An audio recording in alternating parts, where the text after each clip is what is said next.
셈이 늘 그치지 않네. 하나님의 말씀은 요한복음 7장 37절로 39절 말씀입니다. 요한복음 7장 37절로 39절 우리 다 같이 한 목소리로 37절부터 39절까지 봉독해 올리겠습니다. 37절입니다. 명절 끝날 곧 큰 날에 예수께서 서서 외쳐 이르시되 누구든지 목마르거든 내게로 와서 마시라. 나를 믿는 자는 성경의 이름과 같이 그 배에서 생수의 강이 흘러나오리라 하시니 이는 그를 믿는 자들이 받을 성령을 가리켜 말씀하신 것이라. 예수께서 아직 영광을 받지 않으셨으므로 성령이 아직 그들에게 계시지 아니하더라. 아멘. 자비로우신 아버지 하나님, 오늘도 우리를 말씀 앞으로 부르심을 감사합니다. 주의 성령께서 우리의 마음에 좌정하사 참으로 말씀에 아멘 할 때마다 그 말씀이 내 심령에 새겨지게 하시고 내 삶의 반석이 되게 하여 주옵소서.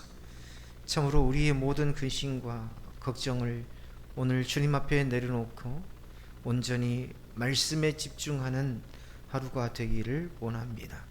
하나님 앞에 영광 돌리며 예배 가운데로 나오는 심령들마다 복의 복을 더하셔서 하나님으로 인해서 힘을 얻게 하시고 또한 아버지 하나님, 하나님으로 인해서 기뻐하며 아버지 하나님, 내 삶의 근원이신 예수 그리스도를 찬송하는 진실한 예배로 드려지게 하여 주옵소서.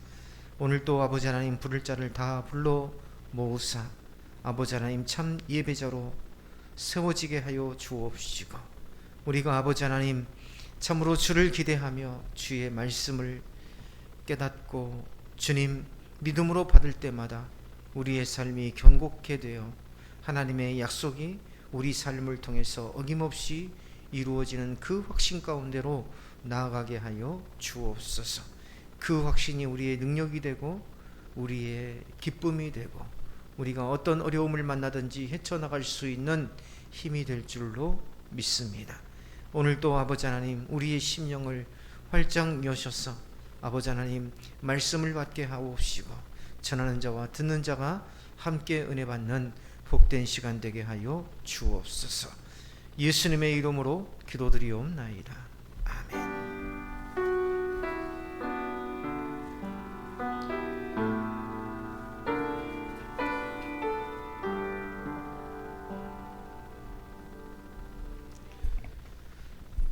살아가다 보면 이상한 경험을 하게 됩니다.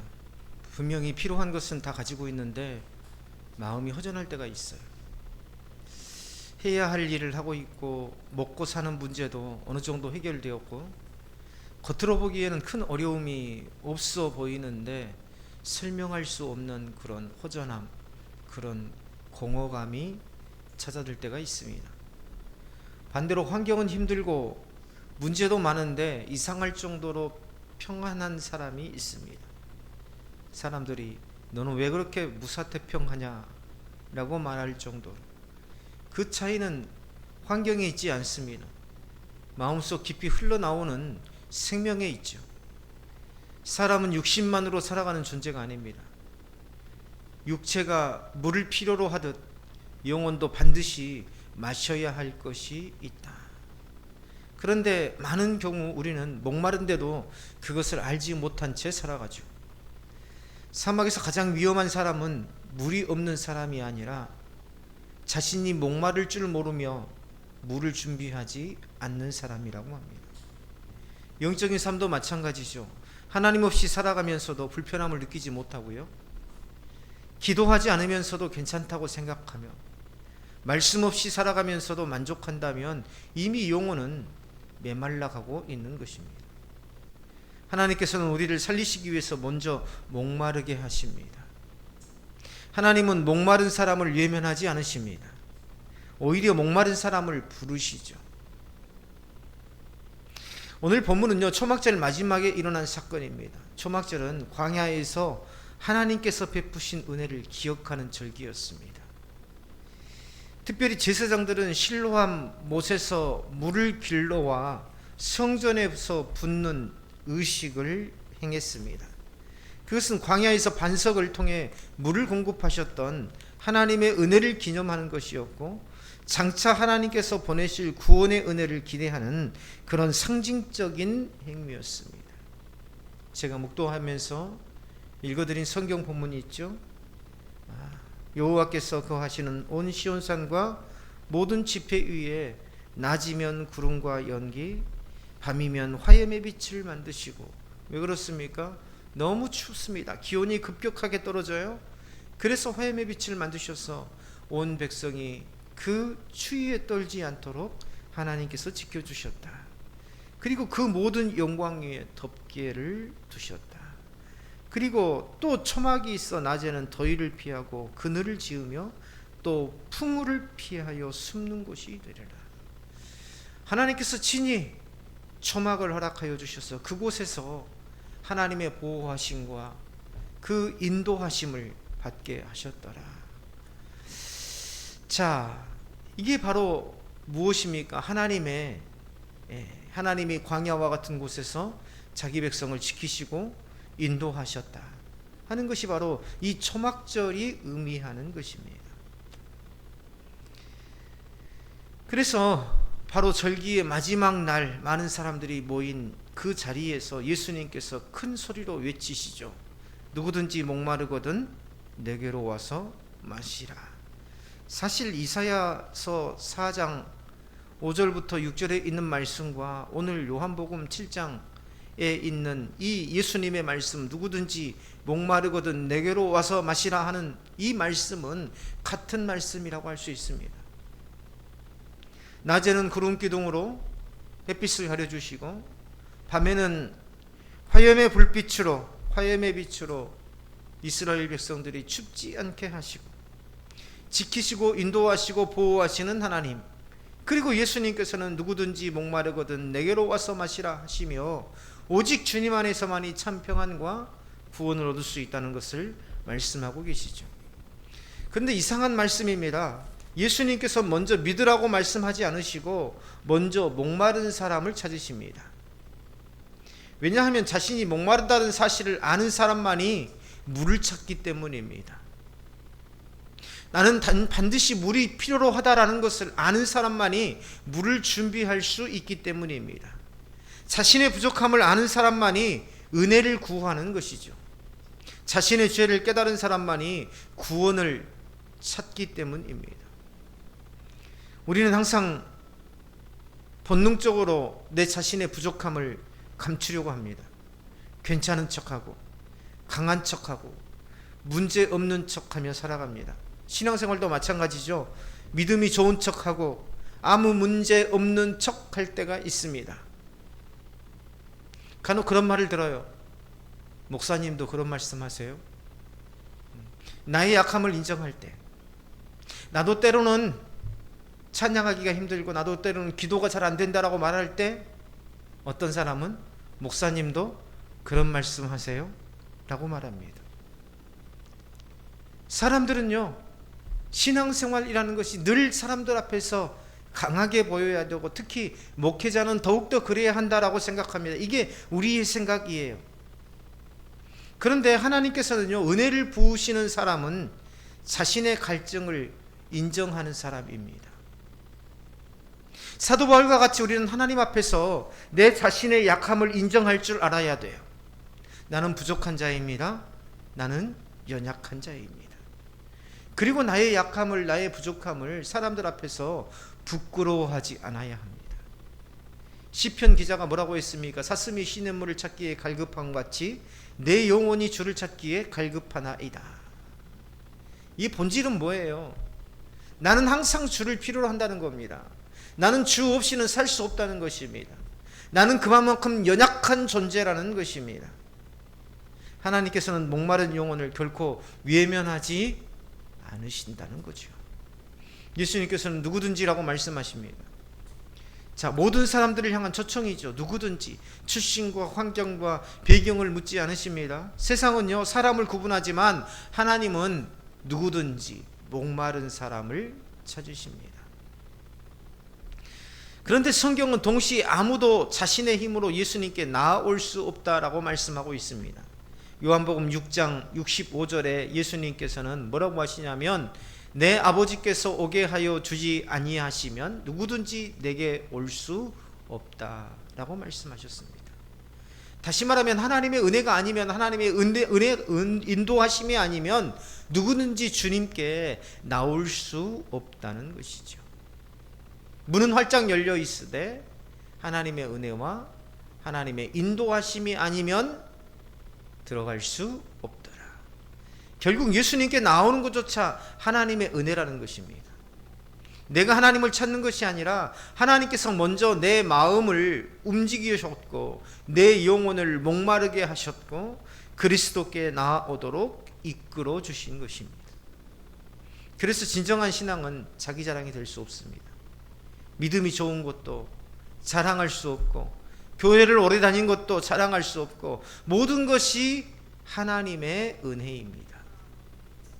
개혁주의 신앙이 추구하는 게 그거예요. 바로 나를 감추고 오직 나의 주인 되신 예수 그리스도만을 드러내는 것, 이것이 개혁주의 신앙의 본질입니다. 인간의 공로를 높이는 것이 아니라 하나님의 은혜를 높이는 것이죠. 우리의 구원도 믿음도 회심도 모두 하나님의 은혜로 시작됩니다. 내가 그냥 예수님을 믿고 싶어서 교회를 찾아온 것 같지만 그것조차도 하나님의 주권적인 은혜이더라. 그런 마음을 불어넣어 주셔서 내가 온 것이고 나를 구원받게 하신 것이다. 그러므로 하나님 앞에 설 때마다 감사할 수밖에 없어요. 예수님께서는 뭐라고 하십니까? 이어서 나를 믿는 자는 성경의 이름과 같이 그 배에서 생수의 강이 흘러나오더라. 자, 여기서 배라는 것은 뭘 말합니까? 단지 신체적인 어떤 그런 소화기관, 위장 이런 걸 말하는 겁니까? 헬라어로요, 배는요 코일리아라고 합니다. 코일리아. 사람의 가장 깊은 중심을 의미하는 말이 바로 코일리아입니다. 다시 말하면 나를 믿는 자는 성경의 이름과 같이 그 배에서, 그 사람의 깊은 중심에서 생수의 강이 흘러나오리라. 한 여름철에, 지금은 없지만, 지금은 수도꼭지만 틀면 물이 나오지만 한 여름철에 저 어렸을 때만 해도 시골에 가면 우물이 참 많았습니다. 두레박으로 길어 올린 우물, 그리고 이 작두 펌프로 끌어올린 물, 한참 더위에 지쳐 있는데 그 물 한 모금 마시면 얼마나 시원하든지, 그렇죠? 그리고 그걸로 얼굴을 씻고 머리에 부으면은요 온 세상이 이 명쾌해지는 것 같은, 시원해지는 것 같은 그런 느낌이 맞습니다. 마찬가지죠. 하나님의 은혜가 내 안에서, 내 중심에서 그러한 느낌, 그 사람의 존재 전체가 이 생명의 통로가 된다라는 그런 의미입니다. 많은 사람들에게 퍼주어도 계속 솟아나는 그러한 생수와 같이 사도 요한은 이 말씀을 설명하면서 이것이 성령을 가리켜 하신 말씀이라고 기록했습니다. 이것은 성령을 가리켜 하신 말씀이라. 사역도 그렇습니다. 내가 사역하는 것 같지만 그렇지 않아요. 나를 통해서 나를 주관하시고 나를 주권하시는 그 성령께서 나를 통해서 일하시는 것입니다. 예수님을 믿는 자에게 성령께서 내주하신다는 것이죠. 성령은 단지 능력을 주시는 분이 아닙니다. 내 안에서 끝나는 것이 아닙니다. 성령은요, 나의 사역을 통해서, 나의 찬양을 통해서, 나의 기도를 통해서, 나의 삶을 통해서 모든 사람들에게 그 성령의 역사가 전해지기를 원하시는 분이십니다. 죽은 영혼을 살리시는 분, 메마른 심령을 적시시는 분, 절망 가운데에 소망을 주시는 분, 그래서 성령께서 함께 하시면 환경은 그대로인데 사람이 달라져요. 문제가 그대로인데 무너지지 않습니다. 눈물이 있는데 절망하지 않습니다. 세상이 줄 수 없는 위로와 평안이 있기 때문이죠. 예수님께서 말씀하신 생수의 강은요, 구약의 예언에도 기록되어 있습니다. 스가랴 14장 8절에 보면 그날의 생수가 예루살렘에서 솟아나리라. 그날의 생수가 예루살렘에서 솟아나리라. 그리고 이사야 58장 11절에 보면 너는 물된 동산 같고 물이 끊어지지 아니하는 샘 같을 것이라. 누구로 인해서? 주님으로 인해서. 그래서 주님을 진짜로 만난 사람은, 주님을 내 주인으로 진짜로 모신 분들은요, 항상 삶에 성령이 충만해요. 감사가 충만하고 기쁨이 충만하고.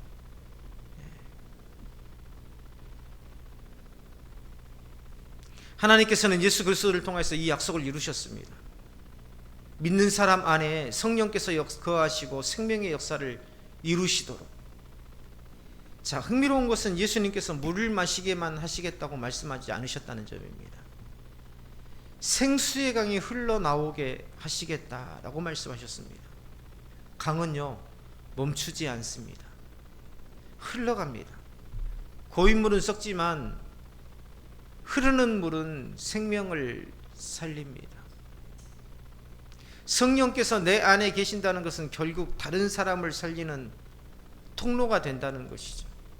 예전에 어렸을 때에 우리 교단에서 거창에 집회를 갔습니다. 전국에 있는 교단에 모든 교회들이 다 모이는데요, 거창에 가면은 산에 텐트를 쳐놓고 각 교회에서 남자 따로 여자 따로 그렇게 하는데 수천 명입니다.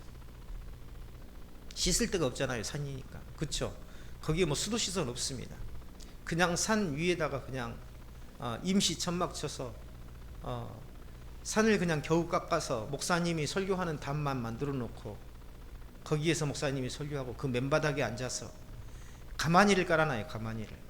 가마니를 깔아놓으면은요, 그 가마니에 1시간 예배 드리는데, 한 번 예배 드리는데 3시간 4시간을 예배 드리는데 거기에 앉아 있어 봐요. 나중에는요, 무릎도 안 펴집니다.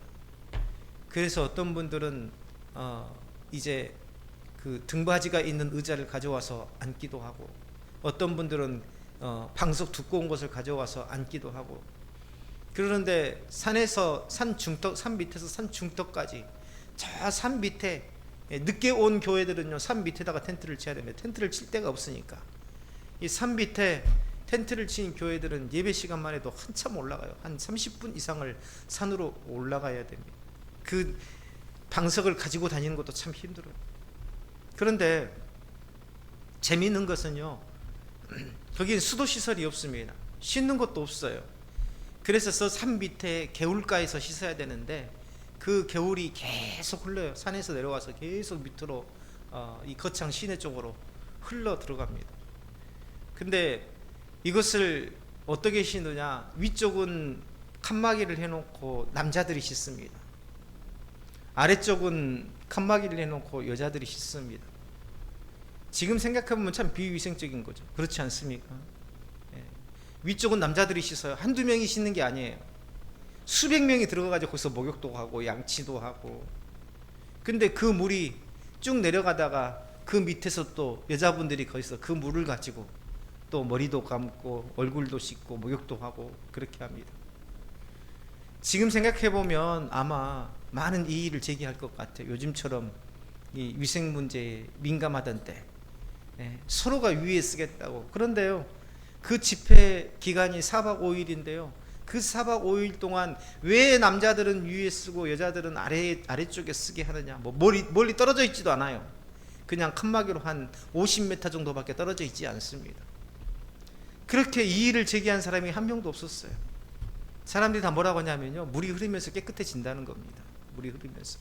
제가 보기에는 한두 명도 아니고 이 수백 명의 사람들이 동시에 씻고 또 들어가서 또 씻고 또 씻고 그러는데 그 물이 결코 금방 깨끗해지지 않을 것 같은데, 어찌됐든 그런 믿음에서 여자분들이 또 씻고 그걸로 양치도 하고 또 그걸로 머리도 감고 목욕도 하고 그러면서도 굉장히 개운해 하시더라고요.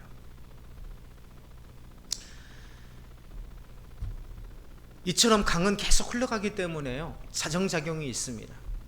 깨끗해진다는 거죠. 흘러가면서 깨끗해진다는 거죠. 침전물은 가라앉고 부유물은 가라앉고 정화되고 흘러가면서 정화되고. 그런데요, 이 성령께서 내 안에 계신다는 것은 결국 다른 사람을 살리는 통로가 된다는 겁니다. 하나님의 사랑을 경험한 사람은 사랑을 보내게 되고, 용서를 경험한 사람은 용서하게 되고, 위로를 경험한 사람은 위로하게 된다는 것입니다.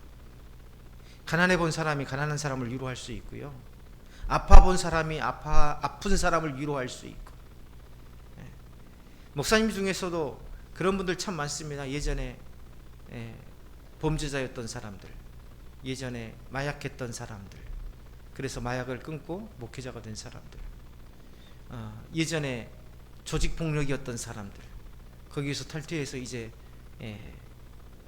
목회자가 된 사람들. 그런데 하나님께서 보시면은요, 그 사람들을 다 그대로 쓰십니다. 마약 중독자를 상담하고 그들을 데려다가 그들을 위해서 기도하고 그들에게 먹이고 그들에게 입히고 하는 그런 사역을 감당하게 하시더라. 그런데 예수님의 말씀을 들은 사람들의 반응은 서로 다르죠. 어떤 사람은 예수님을 선지자라 하였고 어떤 사람은 그리스도라고 고백합니다. 반면에 어떤 사람은 예수님을 부정합니다. 이유는요, 의외로 간단해요. 자신들이 알고 있는 지식 때문입니다. 우리가 믿음에서 넘어지는 것은요, 다 몰라서 무지해서 넘어지는 것보다 너무 많이 알아서 넘어지는 경우가 참 많아요. 그들은요, 메시아가 자신의 다윗의 자손으로 베들레헴에 와야 된다는 사실을 알고 있었습니다. 문제는 예수님을 갈릴리 사람이라고만 생각했던 것입니다. 그래서 자신들의 판단으로 예수님은 메시아가 될 수 없다고 결론을 내린 거예요. 그러나 그들이 몰랐던 사실이 있었죠. 예수님은 실제로 베들레헴에서 태어나셨다는 것입니다. 결국 그들은요, 자신들이 아는 작은 지식을 절대화하다가 진리를 놓치고 맙니다. 신앙생활을 하다 보면 우리도 같은 실수를 범하죠. 성경을 안다고 생각하고 신앙생활을 오래 했다고 생각하면서 말씀을 판단하려고 합니다. 그러나 하나님은요, 언제나 우리의 지식보다 크신 분이십니다. 우리가 이해하는 범위를 넘어서 역사하시는 분이세요. 그러므로 신앙은 많이 아는 것보다 먼저 겸손해지는 것입니다. 그게 신앙의 본질이에요. 하나님 앞에 무릎 꿇는 것, 내가 알고 있는 것이 전부가 아니라는 사실을 인정하는 것. 오늘 성경 후반부에 보면 예수님을 체포하기 위해서 보냄을 받은 하수인들이 등장하죠. 그런데 그들은 예수님을 잡지 못하고 돌아옵니다. 왜 그렇습니까? 예수님의 말씀에 압도되었기 때문입니다. 그들은요, 그 사람이 말하는 것처럼 말한 사람은 이때까지 없었나이다 라고 대답합니다. 예수님의 말씀은요, 사람의 말이 아니었다는 거죠. 하나님의 권위가 있었고 진리의 능력이 있었다는 겁니다. 그러자 바리새인들이 뭐라고 합니까? 분노하죠. 그리고 너희도 미혹되었느냐 라고 말합니다. 이어서 당국자들과 바리새인 중에 그를 믿는 자가 있느냐 라고 말합니다. 자, 그들의 문제는 진리를 찾는 데 있지 않습니다. 이미 자신들이 진리라고 생각하는 데 있습니다. 당국자들이나, 다시 말하면 지식이 있어서 권력을 가진 자들, 또 신앙적 교육을 받은 바리새인들 중에 예수를 믿는 자가 있느냐? 아무도 없다. 근데 너는 지금 예수의 말에 미혹되어서 너는 지금 이미 미혹된 사람처럼 말하고 행동하고 있구나라고 지금 책망하고 있는 거죠. 이미 뭡니까? 자신들이 진리라고 생각하고 있는 겁니다. 교만은요, 사람의 귀를 막고 눈을 가립니다. 하나님의 음성보다 자신의 생각을 더 신뢰하게 만듭니다. 그때 니고데모가 조심스럽게 예수님을 변호하죠. 우리 율법은 사람의 말을 듣고 그 행한 것을 알기 전에 심판하느냐. 소극적인 모습이지만 적어도 그는 듣고 판단하자고 합니다. 그들의 말을 들어보고 판단하자고 합니다. 그러나 바리새인들은요, 그의 말조차 받아들이지 않죠. 이미 결론을 내렸기 때문입니다. 어떤 결론입니까? 예수님은 이단자라는 겁니다. 자신들이 진리라는 겁니다. 편견은 진리를 듣지 못하게 만듭니다. 우리도 그런 경우가 있어요. 내가 옳다고 생각하는 것은 상대방에게 해명할 기회도 주지 않습니다. 듣기 싫어요. 나는 말하기 싫어요. 이게 바로 바리새인의 마음이에요. 그렇지 않습니까? 그게 권력이 있다고 생각하는 자들의 마음이에요. 해명할 기회는 줘야죠. 변호할 기회는 줘야죠. 들어봐야 되죠. 그 사람의 중심, 그 사람의 마음이 무엇인지 들어는 봐야죠. 우리도 때로는 말씀보다 자신의 생각을 더 앞세울 때가 있어요. 하나님의 뜻을 구하기보다 자신의 주장을 정당화하기 위해서 말씀을 이용할 때도 있습니다. 그러나 신앙은 내가 옳다는 것을 증명하는 게 아니에요. 나는 옳은 게 하나도 없어요.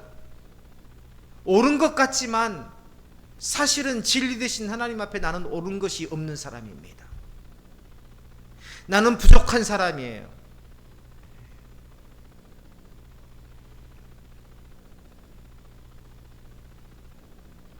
이 세상을 떠나면 남은 게 아무것도 없어요. 아무것도 없습니다. 내 고집, 내 생각, 내 지식, 그것조차도요 남지 않습니다. 하나님 앞에서 내가 틀릴 수 있다는 사실을 인정할 수 있어야 돼요. 목마름은 단순히 은혜를 향한 갈망만이 아니라 진리를 향한 겸손함입니다. 우리는 항상 하나님 앞에 겸손함을 잃어서는 안 돼요. 우리는 항상 옳고 그름에 대해서 이야기하지만 그러나 옳고 그름보다 내가 하나님 앞에 겸손한 자인가를 먼저 생각하는 것이 우선이더라는 것입니다. 많은 목사님들이 설교하면서 그 말씀을 하죠. 창세기부터 요한계시록까지 탈탈 털어보면 두 자가 나오는데 바로 사랑이다. 내가 옳다 하는 지식도 내가 옳다 하는 그러한 행동도 다 소용없습니다. 하나님 앞에 가면 너는 진정으로 하나님을 사랑했느냐? 너는 형제를 사랑했느냐? 그 사랑에 대해서 물으시는 주님 앞에 우리는 뭐라고 대답하겠습니까? 오늘 말씀은 우리에게 분명한 사실을 가르쳐 줍니다. 목말라야 흐른다. 목마르지 않으면 예수님께 나아가지 못한다. 예수님께 나아가지 않으면 생수를 마실 수 없습니다. 생수를 마시지 않으면 생수의 강이 흘러나올 수 없습니다. 사모해야 돼요. 사모하려고 노력해야 됩니다. 노력해야 돼요. 부부가 같이 살면 몇십 년 살면 뜨거운 사랑이 어디가 있겠습니까? 그러나 어때요? 우리가 서로 사랑하고 아끼려고 배려하려고 노력하는 것이죠. 그 노력 우리가 교회 공동체 안에서도 마찬가지입니다. 서로 존중하고 서로 사랑하고 때로는 현실이 그렇게 안 될지라도 그러나 내가 신앙의 선배라면 그렇게 하도록 노력하는 것, 이것이 바로 주를 사모하는 마음 아니겠습니까? 주님의 명령이기 때문이죠. 그게 바로 나는 물이 필요하다는 사실을 인정하는 목마른 자의 삶이 아니겠습니까? 난 필요 없어, 나는 아쉬운 게 없어 하는 그런 마음이 아니라 겸손한 마음은 나는 주 없이는 살 수 없다라는 그 마음이 아니겠습니까? 하나님께서는 지금도 우리의 영혼을 목마르게 하십니다. 왜 목마르게 하십니까? 겸손하게 하려고. 우리를 고통스럽게 하시는 게 아니라 우리를 겸손하게 하려고. 주가 없으면 우리는 살 수 없는 존재라는 것을 깨닫게 하기 위해서. 광야에서 양을 치는 목자들이, 저는 아직 성지순례를 안 가봤습니다. 근데 성지순례를 가보는 목사님들이 말하는 것을 들어보면은요, 양을 치는 목자들이 광야에서 실제로 양이 한 마리가 딴 길로 간답니다. 딴 길로. 그러면 돌을 주워가지고요, 목자가 그 양을 향해서 촥 던진대요. 그 양을 맞추려고 던지는 게 아니에요. 그 돌을 맞으면 양이 얼마나 아프겠어요. 그렇죠? 돌을 탁 던지면 그 양의 가는 길에, 앞길에 정확하게 그 돌이 떨어진답니다. 목자들은요 그걸 많이 했기 때문에 촥 딴 길로 가게 됩니다. 돌을 던지면 양의 바로 앞에, 가려고 하는 바로 양 앞에 돌이 탁 떨어진다고 합니다. 그러면 양이 그걸 보고 아이고 이리 가면 돌에 맞겠구나 싶어가지고 얼른 무리로 돌아온다고 해요. 이게 바로 목자의 마음입니다. 목자의 마음이에요. 그래서 무리를 떠나지 않게 하고, 그래서 목자의 마음을 알게 하고, 목자의 인도함을 받게 하고. 뭐 양은 이것이 목자의 인도함인지 목자의 마음인지 잘 모를 수도 있죠. 그러므로 지금 우리 안에 갈급함이 있다면 그것은 은혜의 시작입니다. 어쩔 때는 내가 책임감으로 인해서 마음이 참 무거울 때가 있어요. 이걸 내가 감당하기엔 너무 버겁다. 하지만 그것조차도 뭡니까? 하나님의 은혜더라는 겁니다. 지금 마음이 메마르다고 느껴진다면 그것은 하나님께서 우리를 예면하셨다는 증거가 아니라 오히려 하나님께서 더 가까이 부르고 계신다는 증거일 수 있습니다. 오늘도 이 주님의 말씀을 붙잡고 내가 주님 앞에서 항상 목마른 자로, 항상 내가 주님을 사모하는 자로, 내가 항상 주 앞에서 겸손한 자로 서시기를 주님의 이름으로 축원합니다. 기도하겠습니다. 자비로우신 아버지 하나님, 참으로 내가 주의 말씀을 사모하고 주님의 임재를 소망하며 내 안에서 늘 성령 충만하고 그것이 흘러 넘쳐서 모든 사람들에게 은혜로운 삶이 되게 하여 주옵소서.